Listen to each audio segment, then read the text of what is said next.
Welcome, everyone, to another episode in the Business Ready for Sale podcast, the show where we help you build businesses that work without you, grows without you, and one day, hopefully, sells without you. And today we're diving into one of the most exciting opportunities that business owners have right now, and that's AI and automation. That's why this episode is called How to Get Your Business Found in the New AI World and Automate Your Way to Freedom. If you're like most business owners, you're probably overloaded with repetitive tasks, constant interruptions, and decisions that only you can make. But here's the truth.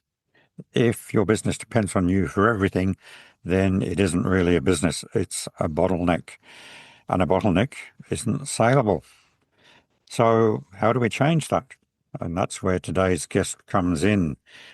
Jenish Pandya is the founder of AI Titans, and he's right on the front line of helping businesses harness AI to automate operations, improve visibility, streamline systems, and get discovered in this new AI-driven world of search. He helps business owners free themselves from the grind, not by working harder, but by letting AI work smarter. So in this episode, we're going to unpack how AI can remove you from the day-to-day, how to get your business found when AI tools are replacing traditional search, and the practical steps you can take to build an owner-independent business, a business that's actually ready for sale. So grab a pen, pencil, notepad, iPad, whatever it is you take notes on, and get ready, because this episode is going to be full of ideas and tips that you can take action on. So let's get started. And so welcome, Jenish. Welcome to today's podcast. Thank you, John, for having me. It's really good. We've met a few times now. We've run workshops together. So it's good to have a solo episode on the podcast. So thank you for having me.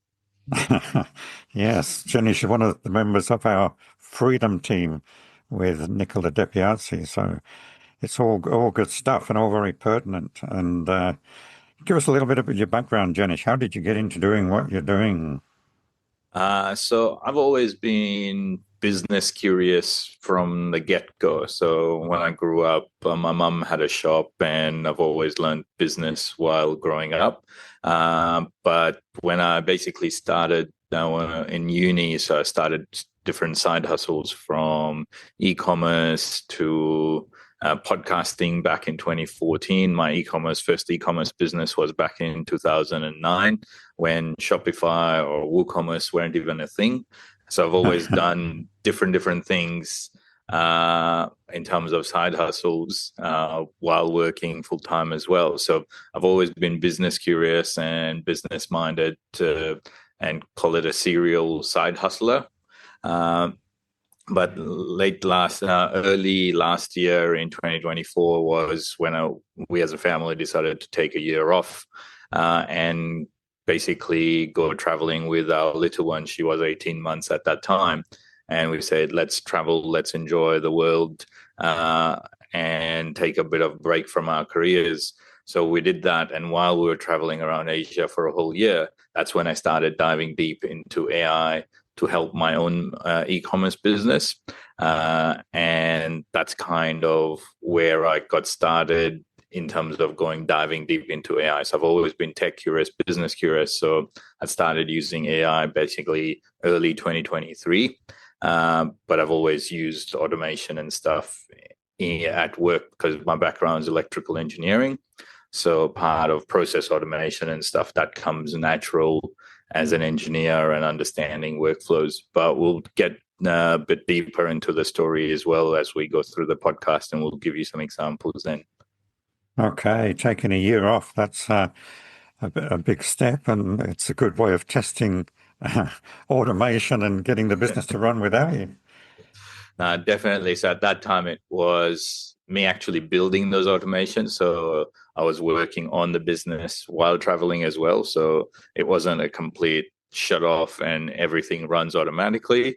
I was still behind the scenes, but it was good to see that I could run an e-commerce business while traveling. Yeah, for sure.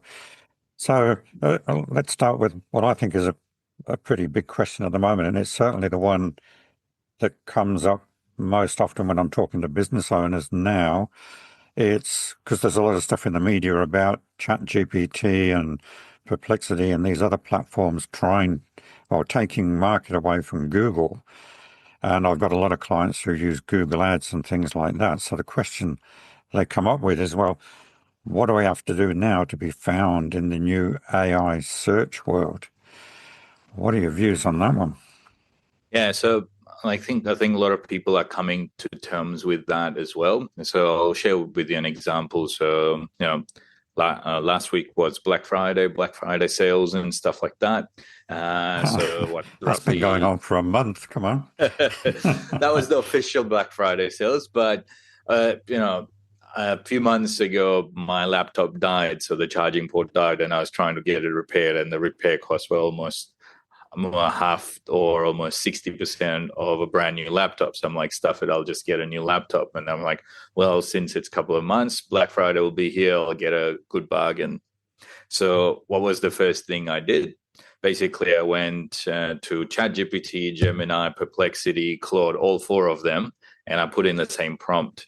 And this is a neat little hack, is if you're doing a little bit of deep research or you want to try to bounce back ideas, use all 3, 4 systems, whichever you have access to, and use the same prompt, and it will give you different answers, and then you can submit that. So that's a little hack to start away with. But what I did was I gave it my details going, this is a laptop I'm looking for. It must have an HDMI. I'm looking for this. I'm looking for that. This is roughly my budget. Tell me what laptops I should buy.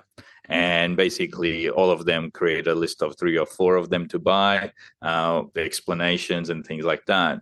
And lo and behold, most of them had a link for JB Hi-Fi. Some of them had links for Harvey Norman. Some of them had links for PLE computers as well. There wasn't much for Good Guys or other places, but this is where JB Hi-Fi kind of ranked everywhere. Officeworks was another one that ranked as well, but like there was varying. So same question, all of them had different answers. So then I looked up myself. I went back to Google search and actually search for stuff because I wanted more details and multiple options. I wanted to dive deeper. So this is where people are saying, oh, Google's dead. And I go, no, it will have a place, but the share of it is going to be reduced. So when people want to go diving deeper, they will still go back to Google because it gives you multiple options. Whereas AI gives you a single option in some sense, unless you ask for it. And if you want to dive deeper, it actually is less efficient, because with Google you have 20 tabs you can open up and then you can view them quickly. Whereas when you do that in AI, it will give you a chat, then it will give you another thing, it will give you another thing, and you're waiting. So it's changing in that way. And then what I did was read up all my details, went into the store and had a chat with a human being. So the humans are not going to be, removed either. If everyone's going, I want to run a business that runs everything by itself. Well, if humans are buying, they want to talk to human beings as well. So we're not being replaced. We're just going, these are different tools. And then based on all that information, I was able to find something completely different, because when the other person said, well, this is in stock, the others are not. So reality hits. And I ended up buying a good product, and then I was also able to, price match it. So I got even a bit more better discount. So AI would not have done that for me if I just bought it directly.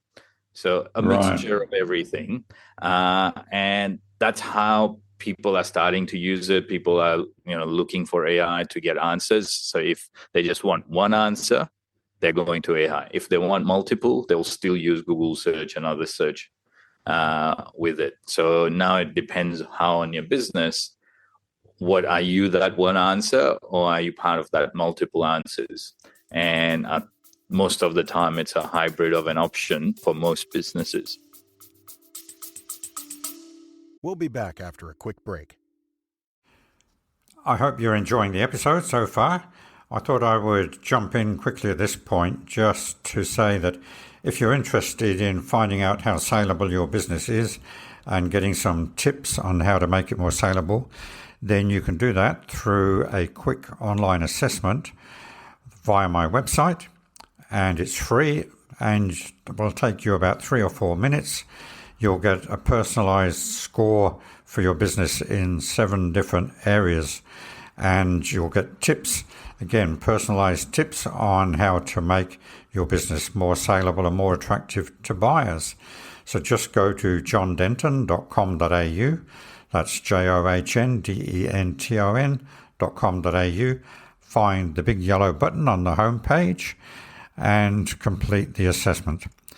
It's completely free and will give you a great idea of where your business stands right now. You can also find a link in the show notes to this episode. So sorry for the interruption, but let's get back to the episode. So how do I know if my business is going to come up in an AI search? So if somebody goes to, any of the 4 big ones and searches for help for business ready for sale or whatever, what can I do to make sure that I come up? I want to be the JB Hi-Fi of that, if you like. Yeah, so there's different aspects of what everyone's giving a term is like AI SEO or AI EO or AIO. Basically, it goes AI search engine optimization or AI optimization or AI engine optimization. So whenever the industry lands on their final terms with it, that will be what will be known as. But what people go, oh, everything you did with Google search goes away. Well, no, that's not the case. Whatever you did to rank up on Google search still matters. Still, it's the same thing. So the first thing is your keywords. So you want to know, what do you want to be ranked for, right? So if I'm looking for what laptop to buy under $1,500, maybe if I had an article on my website that specifically looks for that, then it becomes really good. So what I mean by that is actually, longer questions, because that's what people are typing in AI versus Google, right? In Google, you had maybe 5 to 10 words max. Whereas in AI, you're having, at least if you're prompting well, then your prompt should be a paragraph or 2 minimum. So that means you're giving it more context. So with that more context, your search, whatever you're doing, whatever content you're creating, needs to kind of encapsulate that. So this is where previously people were targeting short-term as well as long-term, long tail. And now it will be, if you want to do AI really well, then you will have to focus a lot more on the long tail versus the short tail keywords. Because, if I just type in AI SEO, I don't know, it can mean anything. But if I go, I'm a plumbing business, I run a 10-man operation, we are based in this particular area, and this is what we want. So it will be tailored to that. Now, if I was an SEO agency and I typed in going, AI SEO for plumbing agencies built in this area, you will be damn sure that you have high chances to rank them. So the first is content, but content targeted towards long tail. Then the second aspect of the AI SEO is citations. So same thing, previously they were called backlinks. So if people refer to your article or your content or your website from other places, then they were highly important for Google. So that gave that signal to Google that this was valid. So it's like, if 100 friends of yours tell that this guy is really great, then you've been vouched for. Whereas if only one person says, then you go, well, they might not have that much credit. So similar to that is your citations, your backlinks will matter. And with currently what's happening is AI search and stuff are treating news articles on news websites higher. So this is current. Now, this might stop within next 6 months to 12 months. So if you have been quoted in the media, if it's been cited, have a higher chance of coming up into AI search results. So, but even getting other backlinks and other quotes from other places still matters. And you can game the system, but if your content or if your product's not good enough, then you'll still lose that. So obviously that matters. That's a given without all of this. So your product, your whatever, what you're selling, and needs to be really good. You have to be great, and all this comes into that. So the first we covered was content with long tail. Then the second was citations or backlinks. And currently the news and media sites are working really well. So a lot of people are trying to game that. But if you have a genuine press release and things like that, then it's really good to get that. So how do you get that PR stuff? And the basic foundation of this is what is termed into SEO called EAT. So EEAT. And that stands for experience, expertise, authority, and trustworthiness. So wow. What is your experience, right? So why would I come to John? So John has all these years of experience being a business broker. He's done it. He's helped lots of businesses. So there's an experience aspect of it. Then expertise going, well, if he's done it, he's gone through the trenches. There's that expertise that comes with you doing that work. Now, if John moved to a completely different country, then that experience and expertise obviously would get a different hit, right? So if there was an equivalent of John in, say, Malaysia or Singapore, but who had that local experience and expertise, who would you normally go with? So that's that matters. So the experience, expertise, and then authoritativeness and trustworthiness. So like if you're not creating content, if people are not leaving reviews, if there's no signals for people to go, this person's actually worth it, let me get to stuff from them, then, and that's what Google looks for, as well as everyone, ChatGPT, Gemini, everything. So it's all built on the same foundations of SEO, but there's some hacks and stuff that might work in the short term, but it still matters. Now the biggest issue with AI SEO is if you put in something same prompt and I put in same prompt, the search and the AI tool has your memory or has your background, so it will give you something else, and my background, it will give me something else. And so it's like the consistent outcomes that you normally expect are not there. So it's now a matter of going, we'll continue doing what works, providing value, and then it's like you leave it up to it, going, yes, if it does it, great. If not, we continue providing this. So, and this is where it's like, if you continue providing great value and being helpful, you will be there, and people will start recommending. Is that the trust part of EEAT?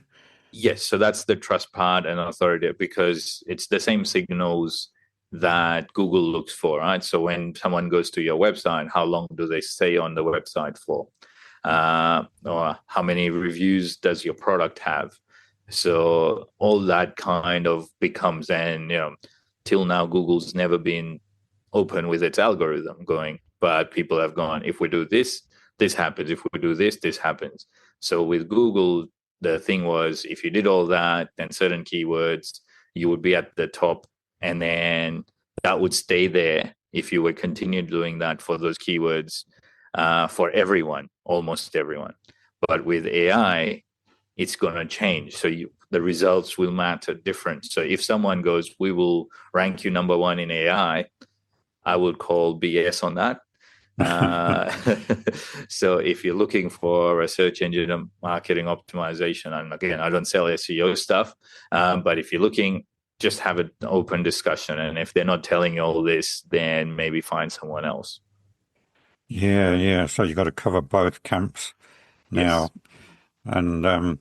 And it's interesting what you said about the AI gets to know you, because I use ChatGPT and I put all my information in there, and because my wife and I are going off on a nice long holiday shortly, I created a custom GPT as our trip advisor, and put in all the things I like and all the things my wife likes, and stuff. And so when I'm searching for example, for a restaurant for Christmas Day dinner, then it takes into account the fact that I don't eat seafood if it crawls or sticks to rocks.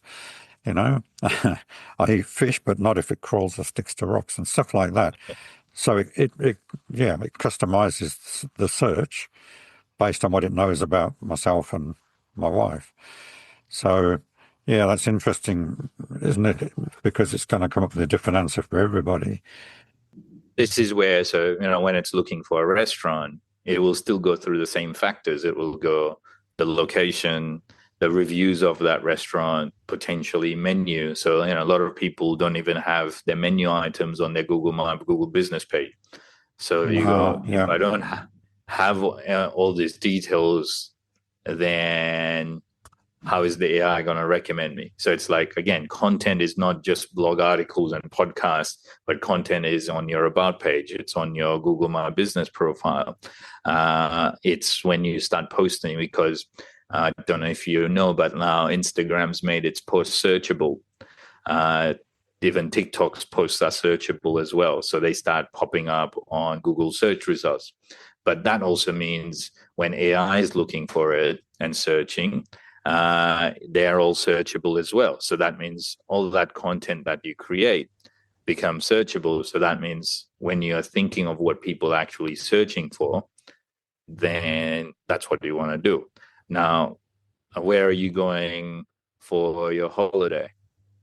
We're going to about 5 different countries. So, but we're spending a week to start with in Hawaii. Yeah. So that's on a cruise, right? No, the cruise comes later. Okay. No. So, but with the cruise, again, our travel advisor's been pretty good, because we're going to be stopping off at Central American countries and Peru and stuff like that. So I got it to tell me what the food was in each of those locations, what to expect and things like that. I mean, it's just a really good personalized search, as opposed to having to wade through half a dozen different websites to get the information. So it's a time saver for me. And that's the whole aspect of AI, is going process improvement. So if you think of it as like, where am I spending my time? How can I optimize that? And how can AI help me to do that? So in my business, that's where you want. And the reason I ask where you're going is if those cruise liners or those people who made content, or those seafood restaurants, when, if you're this kind of a person, these are the items we have on our menu that we recommend. And it's very, very specific. So what you just said, if it crawls or if it sticks on a rock, I don't eat it. So if someone made a video, or someone made even a short, like a minute video of one of those restaurants, I bet your bottom dollar is like they would be ranking there, because they've specifically targeted that. So now it's like the ocean becomes very wide, because now it's very specific, targeted, long tail keywords that people are going to look for. So, so content is king, eh? Content is king. Content will always be king, but now it's like, specific questions, and what would your customers be asking very specifically, and how detailed can you actually go? Because what happens is, previously you were aiming for the masses, right? So when it was SEO, you're going best business broker in Perth. So that would be the keyword or something like that. But now it would be best business broker for hospitality businesses in Southwest that has experience of at least 5 or 10 years. Yeah. Normally you wouldn't have done that previously, because it wasn't the way people searched. But now you will have to do that, because that's how people's search is going to change with AI, and that's how you get ahead. And now that means, when the person comes to you, they've already been pre-sold in some sense. Yeah. So frequently asked questions on your website then is a good thing to do. Yeah, definitely. Frequently asked questions is one big thing, is how we work, what we do. So getting into more details of your business process, of what needs to happen, and then your case studies, how you've helped other businesses and describing their pain, more importantly as well. So, what's their pain? How have we helped them solve? What are different results that you've achieved? So all that starts becoming, and that needs that you're sharing it not only in text, but maybe in audio, maybe in video. And AI can help you convert from one media to another quite easily and repurpose as well. So you don't have to hire a lot of people to do that, but you can build agents and systems to do that for you. Wow. Okay. So that gets us into, we've talked about how to get found, and you've started now to talk about how to automate. So what are some of where should a business owner start? What are the easiest things, if you like, to start automating? So it depends on the business. Now, this is where a very lawyery answer, it depends, right? So the reason I say it depends is different businesses are in different aspects and different areas. Some might be struggling with getting leads. Some might be struggling with their operations. They might have lots of customers banging their door, but they can't handle and manage. Someone might be struggling with their customer service, or some might be struggling with their support processes, from accounting to legal to IT side of things. Now, all businesses normally go through these 4 phases at one time. So you will never have 100% perfect in everything. So what normally I go is identify which phase is currently being the challenge and then start looking at that. So for example, if it's sales and marketing, then you could start automating your social media stuff from a particular type of content. So I've helped a mentor of mine, and he's really good, Ron Gibson. So he used to create articles every week. So he would write 2 or 3 pages, or sometimes 5 or 10 pages articles every week, but he never posted on LinkedIn. So what I did was took that content, converted it into an automation, and every week it takes one article, creates 5 posts, creates 5 images with it, and goes to him for review. He looks at it and then goes, yes, that's in my voice, that's in my tone, it makes sense. And the other day, literally one of his LinkedIn posts that was automated got over, I think, 15 to 20 comments, as well as almost 100 plus likes. Now, Wow. that is kind of mixed, and this is rare on normal posts on LinkedIn, but this is where it's kind of mixing his authenticity with AI to actually do better. I'm not saying all of his posts do that, but that gives him more visibility, that gives him that authority, gives him the trust as well. So people then go, oh, this is what he talks about. So even if people don't like or comment on your social media, but they see it, and that gives you that visibility and trust, that people go, okay, I know what this person's talking about. I want to do business. That's one step closer just because they've seen your content. So a lot of people previously were chasing likes and comments. Now the role of social media has changed. It's going, people, especially if you're doing B2B. So if people are in B2B, then they go, I know that person, I see what they're talking about, I think I like that, let's continue the conversation. So it might be that step of, should I talk to this person or not talk to this person? And that's what the content does for you. So that's one. Then onboarding automation. So I help a lot of businesses with that. So if you're getting a new client, you're normally going, can you send me these documents? Can we upload this? Can we do that? So it's like all the process almost is the same if you're selling the same type of service. If you have different products, it's different for each, but you can onboard automatically as well. So I helped a client do due diligence automation.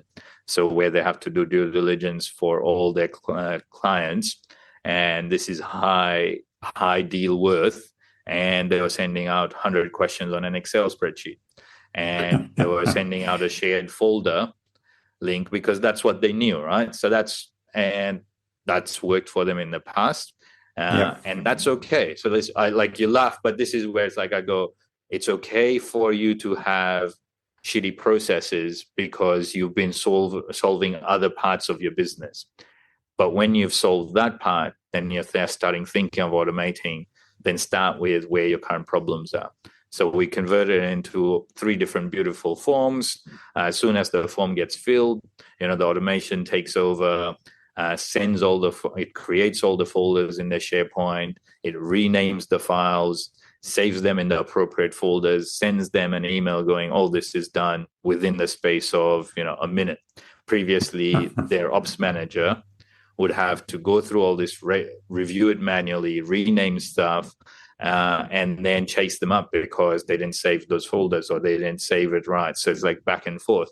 So that in itself has not only created a great customer experience, but also saved time to the ops manager. So that's in terms of, if you're talking about operations. Then if you're talking about customer service, one of the things is, like with e-commerce, is email triage responses. Normally you go, these are the questions I get. So you can build an automation where the initial query is categorized by an automation and go, okay, this person is asking about a refund, or is asking about a shipping thing, or is asking, what is in my knowledge base? Can I answer that automatically, or I need to escalate that? And normally you can save just by that. So like recently experienced something amazing from another service provider, and that's what they've done. So I sent in a support email and I got an instant reply within like 30 seconds. And that solved 80% of my query. And then they say, this is an AI response. But if you still want to talk to someone, a human being, send saying, talk to a support team member and I'll pass it on. So that's a great customer experience because my query was resolved at 80%. And then I still followed up with a human being. So it's not saying you remove them, but now you create better customer experience. So that's like, and you'll see a lot of that happening in customer side of things. And then the fourth one is operations of support and things like that.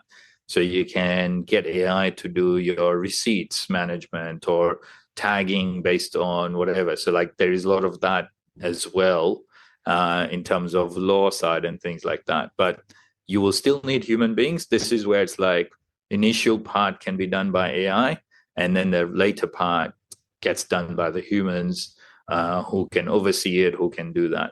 But it's where figure out what your current challenges are. And then the second question I go is, what are your new opportunities? So like that social media thing I shared was, Ron wasn't doing that at all. So for him, that's new. So we're creating a new process. Whereas the due diligence stuff I shared was an old process. So it was a challenge for them. So it's like, that's kind of how you look at with that lens. Yeah. And asking the question, what's the problem? Yes. That's Charlie Gunningham, who a lot of people in Perth know, very, very smart guy and entrepreneurial. So he worked for a time for a government department giving out, what do you call it, grants to startups and things like that. And I said, when you're interviewing a startup to see if they are eligible for a grant and things like that, what's the first thing you ask them? And he said, I asked them, what's the problem you solve? Because, it's just, and I use that now when I'm working with clients. If they tell me about the business, I say, what's the problem you solve? Who do you solve it for? But and so it's the same thing with AI. When you're looking at your business, what are my problems? Where's the biggest issue? And let's start there. And that obviously is where you start with people when you're talking to prospects and clients. So, that's great. And then you can work on opportunities and things like that. One that's coming up, came up with a client a few days ago. He said he was looking at one of his challenges is that if people don't answer, if people make an inquiry of his business and he doesn't respond very quickly, he loses them because it's a fairly competitive industry. I can say this is in home inspections. So somebody needs a home inspection done. If they make an inquiry and they don't get a quick response, they've gone on to somebody else and bang, they've gone. So it becomes a problem at weekends and times like that when the phones are not being manned. But if you can automate it and give the person a response, you've got a chance of keeping them and converting them. It's fortunate, unfortunate aspect, right? So we as human beings are now going, we need everything instantly. We need it now. Yeah. So previously, before Amazon and other stuff, if you had international shipping within 30 days, you'd be like, whoa, that's really great. Then it became 14 days. And then it's like, no, international shipping even has to be 7. Now it's like, you need to get my order within 24 hours. That's over in Western countries, like in basically in India and other places. And when I was traveling in China, you could order something on an app and get it delivered within 15 to 30 minutes. So that's the speed where people, expect, because now that's what everyone else is providing. That means businesses. And so that building inspector needs to do that. So one of the persons that I know, and this is someone people can try. So the Wembley Hotel in Perth has an AI receptionist. So and this is not like, talk of the future. This is current. So if you call up the Wembley Hotel, you will talk to Sadie, who is their AI receptionist. And basically when I was talking so I didn't help them directly, but I run my workshops from there. And I know the owner, Kane, as well. And one of the things they were going is like, the challenge they faced was their staff was busy serving customers within the hotel. So when someone rang and they were not looked after, then they would run away.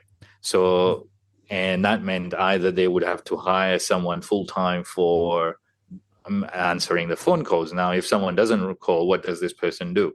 So if they get busy with another customer, they miss it. That means they have to be there. So they're paying for stuff when they're not being there. So then they implemented this AI phone system, and they're like, it's been great because it does the initial triage, and it will tell you, it's like, if it can't answer, going, do you want me to pass it to your team member? Do you want to, can I help you with this option, or can I help you with that option? So that way, like, you will see voice AI and this more frequent, and most of the times going forward from 2026, 2027, most of us will be talking to some form of AI phone receptionist in some shape or form. Yeah, that's incredible. And I know I've seen apps advertised for hospitality business, same thing. If people are busy making coffees and making sandwiches or serving customers and the phone's ringing. I mean, I get annoyed when I'm in a shop or a queue and they stop serving you to answer the phone or something like that. I mean, yeah, it solves that problem. So, So I know it's experimental. There's a website called Sesame Voice and stuff. If someone wants to look it up, and they can try their 2 voice agents. So they're still building. It's not available publicly, but if you want to practice of what conversations will look like, and this is very semantic, so it takes it another level than the ChatGPT voice. And it responds very human-like. It responds in a very good way that you'll be able to tell. It will be hard for you to tell the difference if you didn't know it was AI. Yeah. So they're still building on the tech, but other tech is still available. And I do help businesses implement this kind of, voice AI systems, because what it can then do is, like, it can take bookings for you. It can then actually put it in your CRM. It can put the details in your calendar, send them a notification if you have your SMS stuff linked. It can send them confirmations. And then what else you can do is, maybe you might be someone's booked a form on your website, and you need to schedule an appointment with them for a quote or something like that. So you can create an automated outbound calling, because now they've given you permission. So you go, that person's job, that AI's job, is actually to call that person going, when are you available? We have this availability. Can we book you in? So Wow. those kind of things are possible right now. It needs a bit more of obviously connecting the dots with your systems. But that, if you think of it, even if it costs you 4 or 5 grand to set it up, it pays you dividends 10, 20x just within a year. So if I was to tell you going, you can, 10x your stock investment, everyone will jump at it. But when I tell people going, I'll 10x your time investment, people go, I don't think that's enough. So it's an interesting conversation. Well, time is money. And I mean, what we're talking about is freeing up the business owner from the day to day in the business so they can focus on working on the business, scaling the business up and making it saleable. And even if down the track they don't want to sell it because it is running well without them and producing good, profitable income, I mean, that's the ideal situation. It's about giving the owner the choices and the options of keeping the business, or it then becomes very saleable if it's automated and not relying on the business owner, because a buyer is going to look at it and say, what am I going to have to do when I've got that business?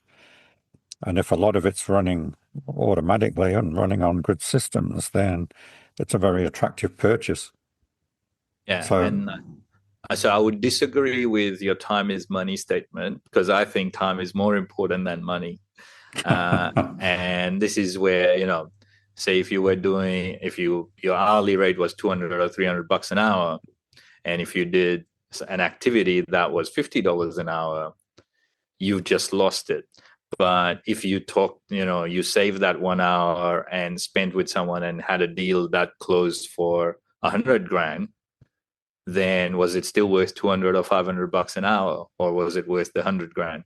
So it's like when you free up time, it opens up exponential value and that opportunity. And it's that opportunity cost that is, hard to measure till you actually use it in that sense. So yeah, time is more important than money and more valuable than money. And it's the one thing no one knows, how much they've got left. Yeah, I've seen you use that obviously in some of the workshops that you've done for my clients and we've done together. But yeah, how much time have you got left? Yeah, no one knows. No one knows. No, absolutely. That's why we're going off on a big holiday shortly. Do it while we can. Yes, and you're taking a year off. Yeah, I mean, that's brilliant. And that was one of the realizations I had during that travel, is like, going to places like Cambodia, Vietnam, Japan, where the war happened, and the people living there didn't have a choice. It was not of their making. And today they were living a normal life. The next day it was completely thrown away and completely different. So you go, if you knew that was going to happen, how would you do things differently? You don't know what the future holds. So you want to live going, I want to do this, I want to try this, let's do it. Yeah, that's a big, big topic.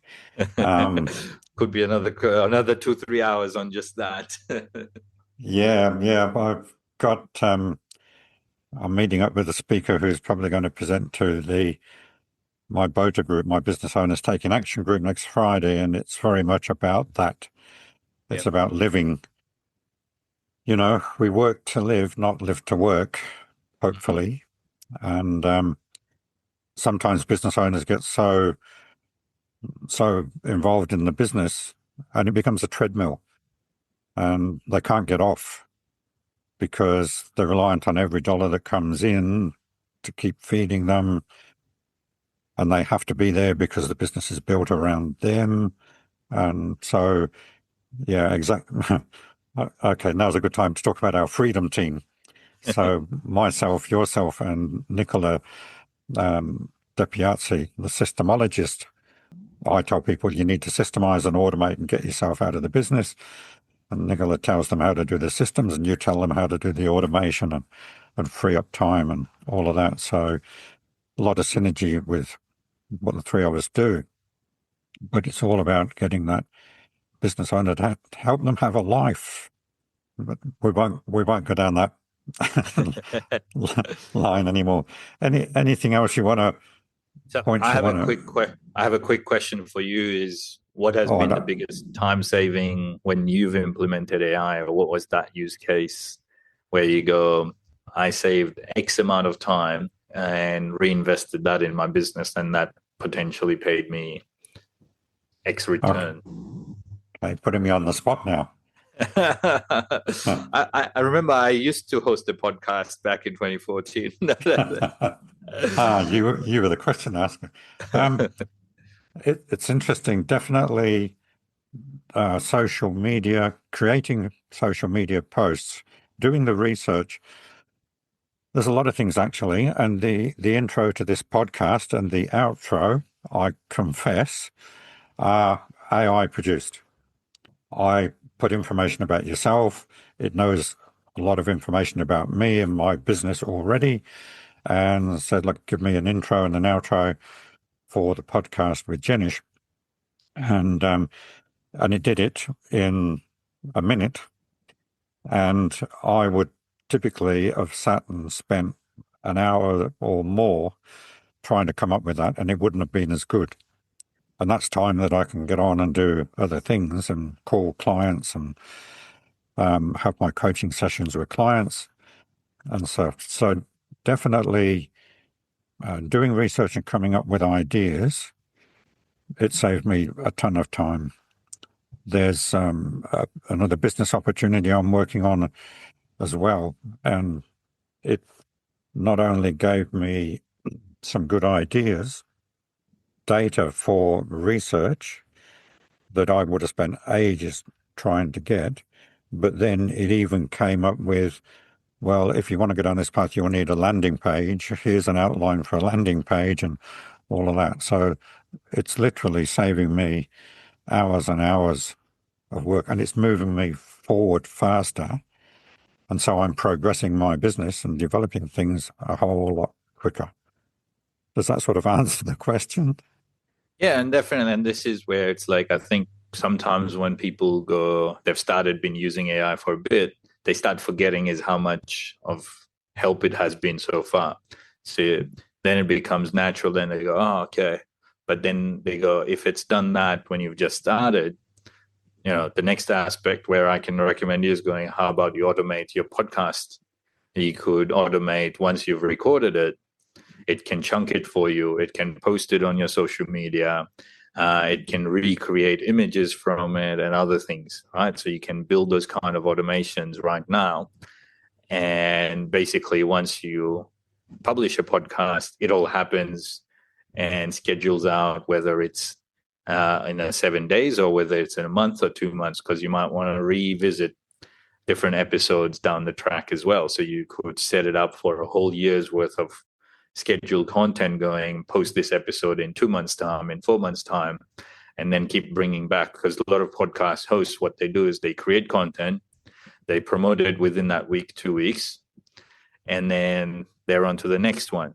And then they forget about marketing, and basically all the others are sitting and gathering dust. So yeah. I'm guilty. I'll put my hand up. I've been there, so I understand the pain. Yep. It's already lined up to give me the social media post to promote this podcast, and I will get it to give me some, what do you call them, sound bites and things that I can use and things like that as well. So I'm getting there slowly, but I'm getting there quicker with AI, shall we say. But and we're talking a lot of B2B businesses and stuff like that. I mean, a lot of business owners, bricks and mortar type business owners, will say that, oh, yeah, well, that's all fine for, content creators, people that are doing B2B type businesses and providing services, but it's not for me with my manufacturing business or my retail business. I mean, what do you say to them? If anyone's doing work with a laptop, AI can help. Very simple. So if anyone is using computer as part of their work, it will help. Or your mobile phone, even tradies, when answering questions, when looking up stuff.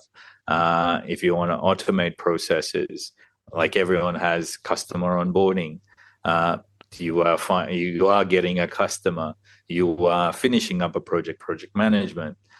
Even simple things as recording your discovery calls, where we're currently chatting right now. Zoom will give you a transcript afterwards. You can dump that transcript into AI and going, can you create 20 social media posts? So same thing going, you can get that. But the other aspect B2B business owners can do is think strategically with AI. And thinking with AI becomes really great because AI can take up different roles. And I teach this as part of my prompting mastery workshop as well. And then next year, I'm going to have specific strategic thinking with AI workshops. And it's going, how do you actually think with AI? So email writing, document research, they are just, first or level 1 or level 2 activities. But when you start going, how do I think with it? How do I clarify that? That takes you to another level. And until now, when I've tried this activity, most workshop participants are going, the comment I normally get is like, wow, that's a really interesting question I never thought of. And AI has asked that because of the context. So when they want to grow and develop, so forget about automation, just to actually become better at what you do, AI can help you with that as well. And yeah, so there's a lot more, and that could be another episode called Strategic Thinking with AI. Yeah. It does ask good questions, I must admit. Yes. Quite often. But this is when you put it properly, right? So when you prompt it correctly and when you actually give it enough in context, then so it's like you need to learn how to prompt as well. Because a lot of people go, yeah, I know how to prompt. And I'm like, show me your prompts. Then I'll tell you if you know how to prompt. Right. So you run prompting workshops? Yes. So AI prompting mastery, as well as like Copilot and ChatGPT mastery and things like that. So education wise, because that's where it starts, and then going, okay, automation services. So go and build your automations for you or teach you how to build automations. And then next year, I'm planning to launch AI Titans Accelerator community where people can actually join the community and ask questions because things are changing very, very quickly. So it's quite hard to keep up with it. So then you go, how can I do this and learn from others and going, and that's that authority and trustworthiness as well. Going, let me look into it for you and then give you the going distilled version going, this is how it matters. And this is probably what it doesn't matter. Fantastic. So if people want to find you, contact you, find out when your workshops are on, how can they do that? Best is on LinkedIn at the moment, or they can shoot me an email. So on LinkedIn, if they search for Jenish Pandya, and I assume with the show notes, you'll have my LinkedIn link as well. So they can come to the show notes. And then if they want to email me, it's Jenish, Jenish at aititans.co. So the CO stands for community, courses, collective in that sense. But that's where it is. And yeah, if not, just reach out to John and John can send you my details. Oh, yes, contact or me. His AI agent would. And you've got to work out whether it's me or my agent. And of course, then there's the Freedom Team workshops as well, where the three of us are going to be running some workshops in the new year or next year, 2026. So, and if you go to businessreadyforsale.com and go to workshops on there, then you can find out when that's happening. And at the moment, we're running waiting lists to get people to register for the workshops in 2026. Fantastic. Jenish, anything else you want to say before I wind up? So my normal thing in my workshops and stuff is you need to take action. Right. So like the first thing is you increase your know-how. So that you get your knowledge. The second thing is you realize how that knowledge applies to you, how you can make a difference with it. And then you need to act. Now, people get stuck normally at the knowledge and realization stage and don't act. So if you've heard this podcast for at least 40 minutes, an hour long, and you don't do anything about it, then it's going to go to waste. So act on it, take action, as small of an action as possible. And if you're struggling with that, feel free to reach out. Happy to help with it as well. So, but please act on what you've learned and start implementing or start doing something with it. So become a business owner taking action. And that was a good segue to John. A great segue into my community, Yes. business owner community, business owners taking action. Because yes, nothing happens until there's action. So good point. And I was really sort of related to that EEAT thing that you talked about, the trust and the experience, expertise and authority and trust. And I'm going to start looking at my content and everything. I've already got things in my head now and things I've written down as a result of our conversation that I'm going to be doing on that front, because I think that's critical as well. So, okay, Jenish, thank you very much. I'm going to wind up now and then let AI help me do the finishing off of the podcast. So it's been a great conversation, and hopefully we can help some business owners free up their time from repetitive tasks and firefighting and for being the center of their business. Because again, if a business relies on you, then you're the bottleneck and it's not going to sell. So you can contact Jenish on LinkedIn or contact me. Check out the show notes. And if this episode has sparked something for you, then don't let it fade. As Jenish said, take action. Start with one task and look at some things that you can automate in your business, things and systems that you can document, and one part of your business that you can get off your plate. And you'll find as you start to free up your time, then you find more things that you can do to free up even more time. It becomes a snowball effect. And the business, hopefully, then will become ready for sale. So thanks for listening to Business Ready for Sale. If you've enjoyed the episode, subscribe, leave a review, share it with other business owners that need to hear it. And until next time, keep working on your business, not in it. So for me, John Denton, it's bye for now. Bye, Jenish, and thank you. Thanks, John, for having me. Appreciate it.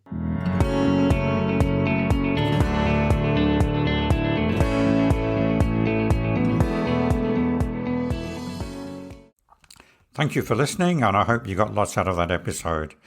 I want to remind you that if you go to the show notes on your podcast player, you'll see that you can text comments, feedback, suggestions directly to the show, and I will pick those up and respond to them. So just go to the show notes and say where it says send a text message, and that will go directly to the show. So comments, feedback, and suggestions for future topics would be appreciated. From John Denton, thank you, and I look forward to you being on another podcast soon.